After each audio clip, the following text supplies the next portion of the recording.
Good morning, students. Welcome to fourth session of 10th chapter, that is international trade. In previous session, we discussed import procedure. In today's session, even in next session, we will discuss export procedure. Why in two sessions? Because total 16 steps are there in export procedure. So 8 steps we will discuss in this session and 8 in next session.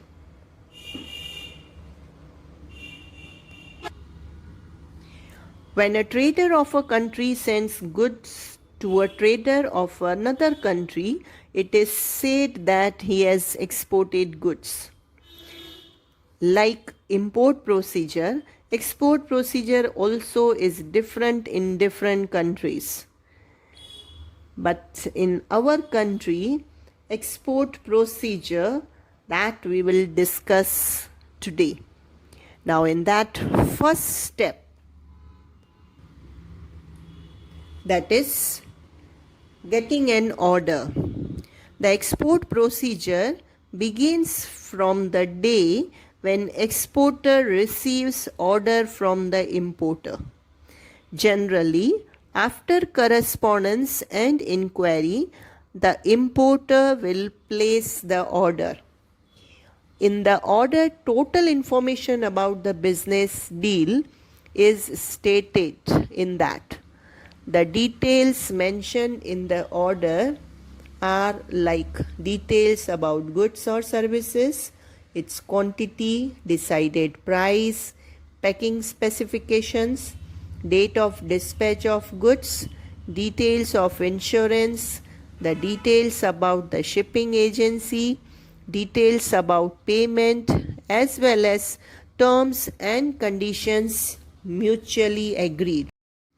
Mostly, the exporter receives certain information about importer before receiving the order. The information can be about economic stability of the importer, importer's creditability, and other ancillary information about the importer. Second, that is obtaining export license. The exporter is supposed to procure export license for the goods to be exported, which fall under the category of import-export control laws. For the other products export, which falls under free category, exporter has to procure general license.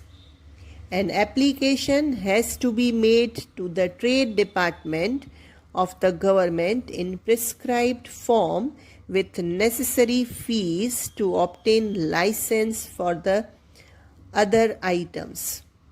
In the application, it is necessary to give clear identity of the exporter, details of the exporter, and assurance to the effect that the payment of income tax and other taxes are regular by the exporter.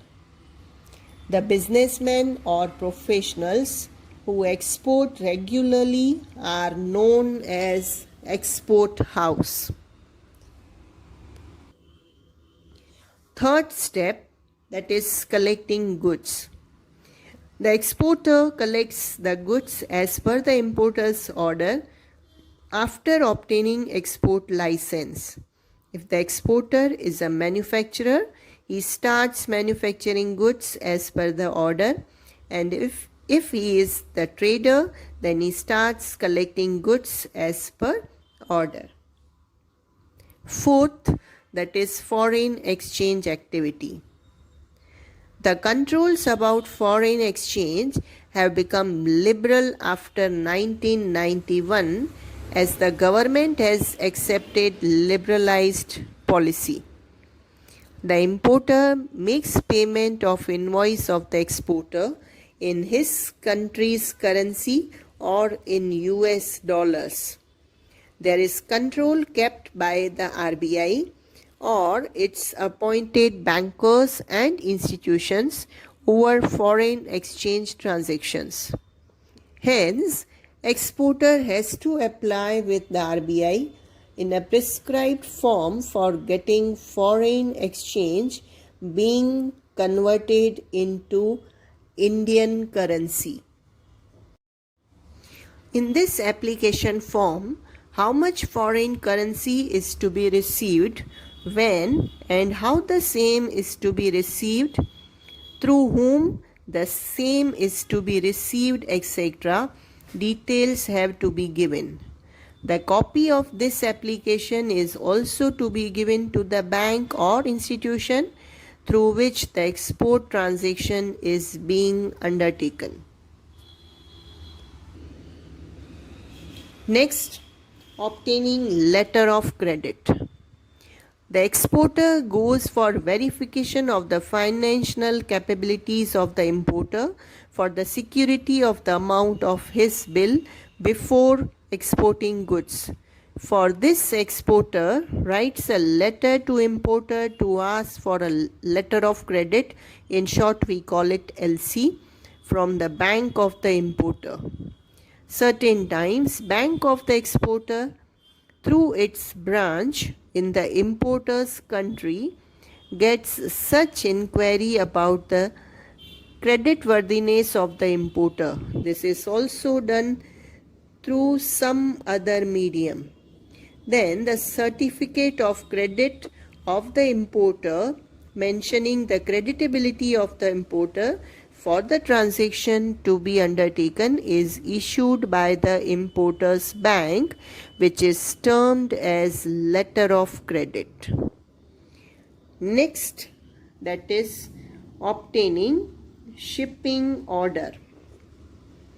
If the goods are to be exported through seaway, the exporter has to contact shipping company. The company which assures the readiness to reach the goods on or before certain date, an application is made to such company. In this application, information pertaining to goods to be exported is provided. It is about the goods like its quantity, weight, size, the date of sending the goods, its price, etc. On payment of the necessary freight, the shipping company issues an order to the captain of the ship to accept the goods on the vessel and hands it over to the exporter. It is known as shipping order. This order issued by the shipping company favoring the captain of the ship is called shipping order. In case if the exporter wants to export the goods in a large quantity and wants the whole ship to be booked, it is called charter. If the exporter keeps the whole ship on rent, the agreement between shipping company and the exporter is called charter party agreement. Seventh step, that is payment of excise duty. Each exporter has to pay the duty over the goods to be exported. If the goods are duty free, a prescribed form containing a public notification certifying that the goods are duty free has to be filled and certificate from duty officer has to be obtained certifying that goods are duty free. If the goods are excisable, the exporter has to prepare a shipping bill. In the shipping bill, details like name of the importer, his address, price of the goods, quantity, weight, name of the port where the goods is to be boarded, the name of the ship and shipping company, etc. are to be furnished. Based on price of the goods, its quantity, the excise officer determines the amount of excise duty. The excise officer determines the amount of duty after checking the shipping bill and, if necessary, after inspecting the goods by himself. Once the exporter pays the amount of excise duty, he is given permission to carry the goods on the port. Next, and today's session's last step, that is packing and marking of goods. Packing is very important in international trade before goods are dispatched. As the goods are to be transported for a long distance, it should be packed in such a manner that it does not get damaged due to transportation or humidity of the atmosphere. The shipping company also considers the size of the packing while determining the freight. If the importer has given specific instruction about the packing of the goods, the packing has to be done accordingly. It is necessary to mark some important details relating to the goods on the packing of the goods. The details can be like name and address of the importer and exporter, the name of the destination port, weight and size of the goods, etc. are mentioned in the marking. So these are 8 steps of export procedure. So this is an end of this session. Rest 8 steps that we will discuss in next session. Thank you.